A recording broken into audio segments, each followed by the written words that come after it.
We challenged the players last week to go out and play with a lot of positive energy, and I really liked the way the players did that. The execution was not always perfect, but it was certainly improved. And I was really pleased with, the way our players responded. I think we need to build on that.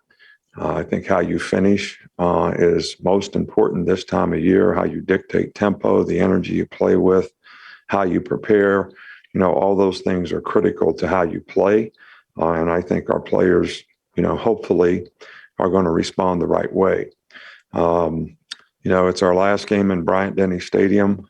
That's been a great atmosphere to play in, and it's certainly needed to be that way for this game. These guys, try to go fast. They're a tempo team. I think that any way that we can affect them, obviously, is going to be a benefit, to our players. Sam Pittman has done a fantastic job, I think, with this team in the 2 years that he's been there. They're probably has improved as much from last year to this year as, anybody in the country. They've had some great wins over, some very good SEC teams. And they got really good players. They play well together. They play winning football. They're very effective at running the ball on offense. They don't turn it over. They get off the field on third down. They play good pass defense. They've got good specialists. They really do a good job all the way around. So we're going to have to be at our best and certainly prepare that way this week, for this game. From an injury standpoint, you guys are going to, definitely, ask me, but Roydell is going to be out. He needs knee surgery. Jojo does not need surgery, but he will be out probably for a little bit of time as well. So those two guys are probably not going to be able to play. Roydell for a while, Jojo for maybe a week or two. Okay, with that, we'll get started with Michael Casagrande. Michael, go ahead. Yeah, with Will Anderson, how does a player like that with a skill set has changed the way an offensive team game plans or schemes they're blocking? That's relative to who? Will Anderson. Yeah, well, I think Will's done an outstanding job. He's a good player. He plays hard.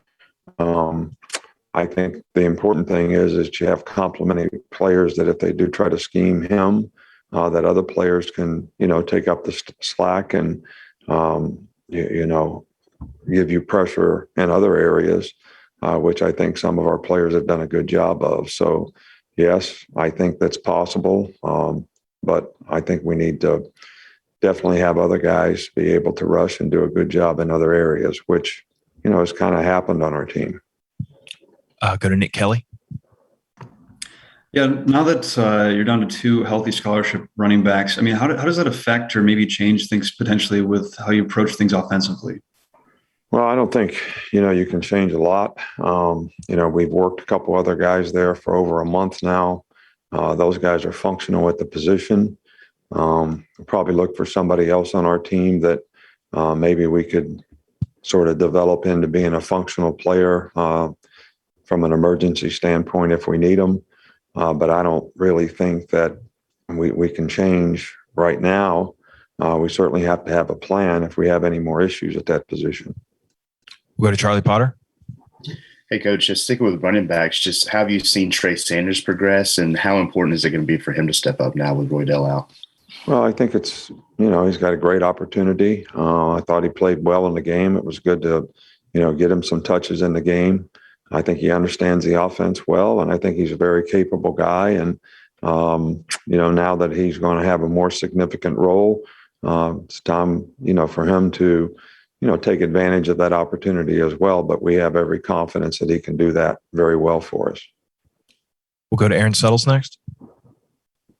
What do fans and media misunderstand or get wrong when they criticize or critique play callers on off the coordinators in their play calling? What do we miss, and we maybe don't get the full picture on?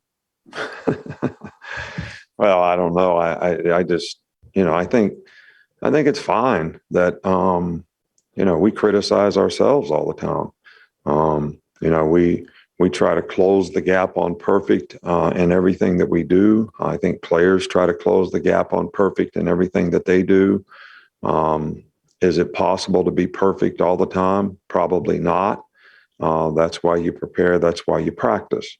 All right. But when we don't get the gap closed like we'd like to, we're very critical of ourselves in terms of identifying what we need to do to try to fix it and how we can try to help players become better, whether it's physical, psychological, whatever the challenge may be. So we're always trying to get it right. We're always trying to be perfectionists in how we go about what we do. I don't think we've ever accomplished that, nor do I think we ever will.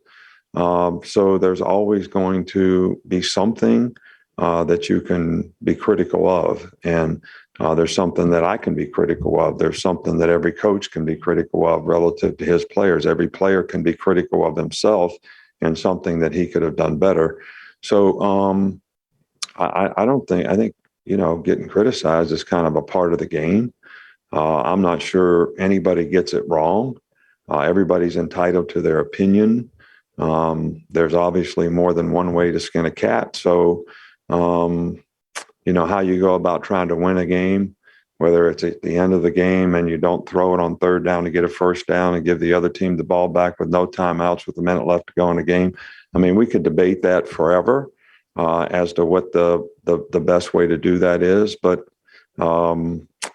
we chose to do it a certain way and it worked. So, but everybody's entitled to their opinion of what we should have done.